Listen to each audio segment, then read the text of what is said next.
Bonjour et merci d'être encore là pour cette nouvelle vidéo sur cuisine santé facile avec Adèle Myriam.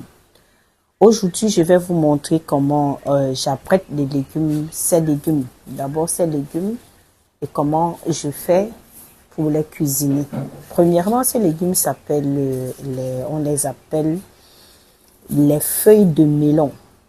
Ces feuilles de melon sont utilisées en Afrique, particulièrement au Cameroun, de plusieurs manières. Il y a plusieurs façons de faire cuisiner ces légumes. Il y a ceux qui vont les faire sauter avec de la tomate, mais ce n'est pas de cette façon de cuisson que je vais vous parler. C'est pas de ce mode de cuisson-là que je vais vous parler aujourd'hui. C'est une autre mode de cuisson. Ce mode de cuisson, en fait, se fait avec des arachides ou du soja trempé. Et c'est ce qu'on fait dans la région de l'Ouest, particulièrement dans le département du Nord, chez les Bamoun. Ça, on les appelle, comme j'ai dit, les feuilles de melon. Ces feuilles de melon, je vais les apprêter comme vous voyez. Voilà comment on les apprête. En fait, voilà comment ça pousse. Parce que ça vient en tige et là, les feuilles sont sur cette tige ici. Là, c'est ce que j'ai déjà coupé, ce que vous aurez dû voir comment est-ce que ça se présente. Donc, et là, on va les dépiécer. Là, c'est un dépiécé. Lorsqu'on ramène des feuilles des champs ou bien lorsqu'on les a achetées, on va les laver entiers comme vous voyez. On va les laver pour préserver les principes nutritifs, les sels minéraux, les vitamines. Et n'oubliez pas que c'est une importante source de vitamine B. Les vitamines du groupe B, très riche aussi en vitamine A. Bon, je vais dire en provitamine A, parce que en fait, les végétaux ne contiennent pas une source fiable pour de la vitamine A. La vitamine A particulièrement, on les trouve plus dans les œufs, dans les foies des viandes, dans les viandes rouges, dans les autres produits d'origine animale. Donc, du coup, il y a de la provitamine D dans ces légumes. Beaucoup de fibres, beaucoup de fer, très riches en fer, ces feuilles, comme vous les voyez. Les feuilles de melon sont riches en fer. Moi, particulièrement, c'est avec ça que j'ai été nourrie. Vous voyez, c'est comme ça qu'on apprête. Donc, vous allez prendre une tige pour nettoyer. Vous allez faire comme je fais là. Vous ouvrez, vous cassez, vous tirez pour enlever ces cordes. C'est en fait cela, c'est ceci qu'il faut enlever. On les enlève. On les enlève. Je crois que certaines personnes n'ont pas bien vu. Voilà comment ça se passe. Vous prenez une feuille au niveau de sa tige, vous l'ouvrez légèrement et vous cassez. Vous faites glisser pour enlever cette corde-ci parce que ça a des piquants et ce n'est pas bon pour le palais. Donc vous allez faire ainsi. Voilà comment je nettoie mes feuilles de melon après avoir lavé soigneusement. Ce qui est aussi merveilleux avec ces feuilles, c'est qu'on n'a pas besoin de produits chimiques pour leur culture. Ils poussent facilement, très facilement. N'a pas besoin d'engrais, n'a pas besoin de pesticides. Donc, ce sont des feuilles naturelles. Je vous dis, moi, j'ai passé mon enfance à boire les jus. Je me rappelle encore aujourd'hui quand j'étais toute petite.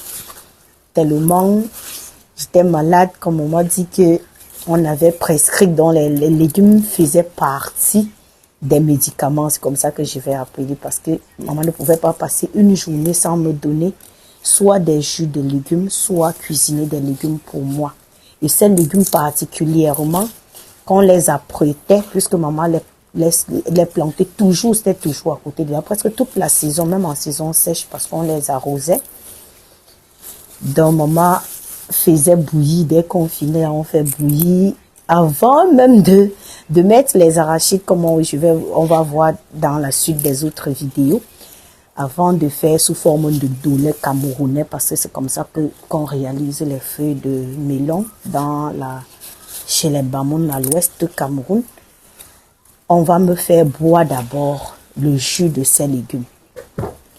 Et ces jus m'ont carrément aidé. Toutes ces légumes que j'ai pris aujourd'hui m'ont maintenu en santé. Et c'est justement pour cela que je dis, si l'on veut vivre, si vous voulez vivre, si vous voulez rester en santé plus longtemps et jouir d'une plus longue vie, vous devez manger équilibré. Vous devez vous nourrir sainement, d'une façon variée, avec des aliments sains, de très bonne qualité et éviter au maximum, on ne va pas cesser de le dire, les sucres rapides.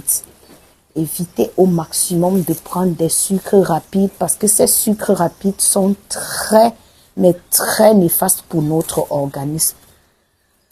Ces graisses, ces huiles, parce que vous ne savez pas, dans les huiles que les boulangeries et les agroalimentaires utilisent pour la fabrication de produits, c'est l'huile de tournesol. Et l'huile de tournesol est l'huile le plus riche en oméga 6. Vous savez, les oméga 6 ne sont pas trop bien pour l'organisme, surtout quand l'apport en oméga 3 n'est pas vraiment contrôlé. Parce que si en prenant autant d'oméga 6, il y avait aussi les oméga 3 pour leur bonne utilisation par l'organisme, on ne se plaindrait pas. Mais ce dont on s'est rendu compte, c'est que comme les oméga 3 sont très très fragiles à la chaleur, du coup maintenant on utilise plus l'huile de tournesol parce que ça garde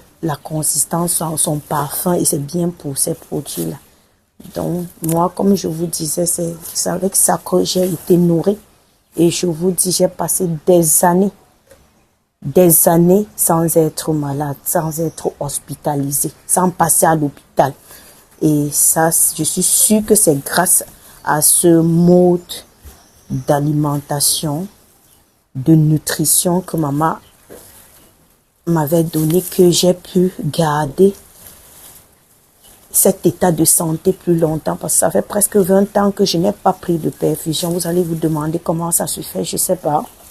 Et en grandissant, moi-même, je me suis attachée à la nutrition, à la cuisine, au mode de cuisson, à la façon de cuisiner, parce qu'il ne suffit pas de connaître ce qu'il faut prendre, il faut savoir les cuisiner pour garder le maximum des principes nutritifs. Et c'est aussi autre chose que je tiens à vous montrer. Donc voilà, j'ai fini de nettoyer mes légumes.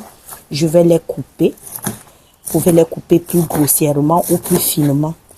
Parce qu'en fait, à la fin, comment est-ce que nous utilisons ça? Nous allons chauffer de l'eau, faire revenir nos légumes pendant 10 minutes, je crois 10 minutes maximum, parce que la dernière fois, il y a les légumes qui peuvent mettre moins de 10 minutes, mais c'est maximum 10 minutes. Dès que, après 10 minutes, vous allez passer vos légumes, extraire le jus de légumes, parce que là, on ne verse pas les jus de légumes. C'est dans ces jus de légumes que vous allez mettre votre pâte d'arachide ou de soja écrasée. Rappelez-vous que ce ne sont pas les arachides grillés, là, ce sont les arachides mouillés. Donc, vous allez tremper les arachides 1 heure avant. Si c'est le soja, sachez que vous allez tremper 24 heures avant, dépulper, pour faire partir tout ce qui est toxique, tous ces produits toxiques que l'on retrouve dans le soja. C'est pour cela, ceux qui ne s'y connaissent pas avec le soja se disent généralement que oh, c'est pas bon. Justement, c'est parce que ils sont pas habitués, surtout parce que les toxines contenues dans ce soja-là restent si vous ne faites pas tremper cela pendant au moins 24 heures avant son utilisation. Donc moi, quand je l'utilise, je vais tremper 24 heures, nettoyer maintenant avant de l'utiliser. Ça permet d'avoir le soja de bonne qualité. Vous vous rappelez que le soja, je ne sais pas si certains d'entre vous connaissent le soja, et fait partie des légumineuses les plus riches en protéines. Comme je disais, les plus riches en protéines. Pour 1 kilo de soja, il faut compter 3 kilos de viande. Pour 1 kilo de soja, il faut compter 60 œufs en termes d'apport en protéines. La difficulté avec le soja, c'est que le soja manque les acides aminés indispensables. Il en a seulement 8 au lieu de 9 comme on retrouve dans les œufs. Et il y a la méthionine qu'on ne retrouve pas dans les légumineuses particulièrement, d'où l'apport en protéines d'origine animale. Donc c'est très important de connaître ces choses afin de bénéficier. Imaginez donc que je réalise ces légumes avec du soja. Ça veut dire j'ai les protéines, j'ai les vitamines, j'ai les sels minéraux de très bonne qualité. Et là, je vais ajouter tout ce que je veux. Je peux ajouter des poivrons, je peux ajouter des poireaux, tout ça. Lorsque je serai en train d'écraser mes arachides ou de mon soja, je vais donc mélanger toutes ces choses, je vais écraser, ça va me donner la pâte. Donc aujourd'hui, le but de ce post, de cette vidéo, était de vous montrer comment j'apprête les légumes, ces légumes que j'ai appelés les feuilles de melon, très riches en vitamine A, très riches en vitamine du groupe B, très important, très riches en fer, surtout quand on l'utilise sagement. Les heures de cuisson, c'est maximum 15 minutes au feu, parce que vous aurez 10 minutes pour faire bouillir, vous allez enlever, faire revenir les arachides écrasés, vous allez faire bouillir les arachides 10 minutes, vous allez remettre les légumes, soit les légumes pilés, vous pouvez finir de cuisiner, vous pilez pour réduire. Parce qu'il y a les gens qui n'aiment pas quand c'est comme cela, quand ça a des morceaux. Si vous ne voulez pas les morceaux, vous allez écraser ou mixer pour avoir une consistance un peu plus fin, plus fine pour votre sauce. Donc, voilà donc ce que j'ai voulu vous montrer aujourd'hui. Et je crois que vous avez aimé. Je vous prie de partager, partager la vidéo pour que les gens puissent, ceux qui ne savent pas, qui ne connaissent pas l'importance du soja, des légumes, de ces légumes, qui ne les utilisent même pas, puissent connaître que c'est franchement, ça fait partie des légumes les plus riches en fer, les plus riches en vitamine A, les plus riches en vitamines du groupe B, et c'est très important pour notre santé. Likez. Pour dire, ok, je suis fière, j'apprécie les contenus que tu nous donnes, et laissez-moi des suggestions. Est-ce que vous avez d'autres légumes, à part les feuilles de melon, qui vous apportent autant de principes nutritifs? Et si vous cuisinez les feuilles de melon, comment est-ce que vous les cuisinez chez vous? Moi, ça me ferait franchement plaisir de lire et de savoir comment vous les réalisez. Ça me permettra aussi d'apprendre autre chose, parce que comme on dit, on n'arrête pas d'apprendre. On arrête d'apprendre lorsqu'on est couché, lorsqu'on meurt. Merci donc de m'avoir suivi. À très vite pour une nouvelle vidéo.